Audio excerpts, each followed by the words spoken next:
UP की सियासत में 2027 की आहट अभी से सुनाई देने लगी है और इस बार चुनाव सिर्फ सीटों का नहीं बल्कि नैरेटिव की जंग का बनने जा रहा है।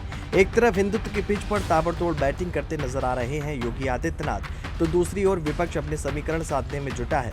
सवाल बड़ा है कि क्या योगी का हिंदुत्व मॉडल यूपी से निकलकर बंगाल और असम तक असर डालेगा। यूपी में 2027 का चुनाव भले दूर हो, लेकिन सियासी तैयारी पूरी रफ्तार पर है। बीजेपी ने साफ संकेत दे दिए हैं कि इस बार भी चुनाव राम, राष्ट्रवाद और विकास के कॉम्बिनेशन पर लड़ा जाएगा। अयोध्या में भव्य राम मंदिर निर्माण और प्रयागराज के महाकुंभ 2025 यूपी में विकास, कानून और हाल ही में जेवर एयरपोर्ट का उद्घाटन को पार्टी अपने सबसे बड़े प्रतीकात्मक और भावनात्मक मुद्दे के तौर पर पेश कर रही है। सीएम योगी आदित्यनाथ लगातार बुलडोजर एक्शन, एनकाउंटर नीति और सख्त कानून व्यवस्था को अपने राजनीतिक ब्रांड का हिस्सा बना चुके हैं। 2027 में माफिया मुक्त यूपी का नारा, 2022 में बुलडोजर बाबा की छवि ने बीजेपी को मजबूत बढ़त दिलाई थी। अब 2027 में विकास और कानून का नैरेटिव आक्रामक अंदाज में सामने लाया जा रहा है। दूसरी तरफ समाजवादी पार्टी के मुखिया अखिलेश यादव पीडीए यानी कि पिछड़ा दलित अल्पसंख्यक फॉर्मूले के जरिए सामाजिक समीकरण साधने में जुटे हैं। सपा महाकुंभ की व्यवस्थाओं, बेरोजगारी, महंगाई और किसानों के मुद्दों को उठाकर बीजेपी के नैरेटिव को चुनौती देने की कोशिश कर रही है। लेकिन फिलहाल हिंदुत्व की पिच पर सीधी टक्कर देना विपक्ष के लिए आसान नहीं दिख रहा।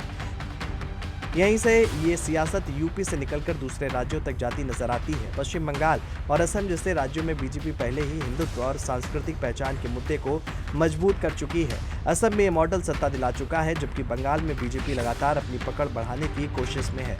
राजनीतिक जानकार मानते हैं कि यूपी में योगी मॉडल की सफलता सीधे तौर पर बंगाल और असम की रणनीति को प्रभावित कर सकती है। अगर यूपी में राम, कानून व्यवस्था, वेलफेयर का कॉम्बिनेशन काम करता है तो बीजेपी इसे दूसरे राज्यों में भी और आक्रामक तरीके से लागू कर सकती है।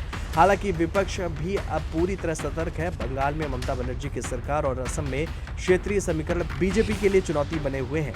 वहीं यूपी में सत्ता और अन्य दल ये कोशिश कर रहे हैं कि चुनाव को हिंदुत्व बनाम सामाजिक न्याय की सीधी लड़ाई बनाया जाए। महाकुंभ 2025 में करोड़ों श्रद्धालुओं की मौजूदगी और राम मंदिर का प्रतीकात्मक असर बीजेपी के लिए बड़ा राजनीतिक हथियार बन सकता है। सीएम योगी इसे आस्था और प्रशासनिक क्षमता के रूप में पेश कर रहे हैं, जबकि विपक्ष इसे इवेंट पॉलिटिक्स बताकर घेरने की कोशिश कर रहा है। कुल मिलाकर 2027 की लड़ाई अब साफ तौर पर मैसेज बनाम मैसेज की बनती जा रही है। एक तरफ योगी आदित्यनाथ का हिंदुत्व, सख्त प्रशासन और आस्था का कॉम्बिनेशन है, तो दूसरी तरफ अखिलेश यादव का सामाजिक समीकरण और जमीनी मुद्दों का एजेंडा।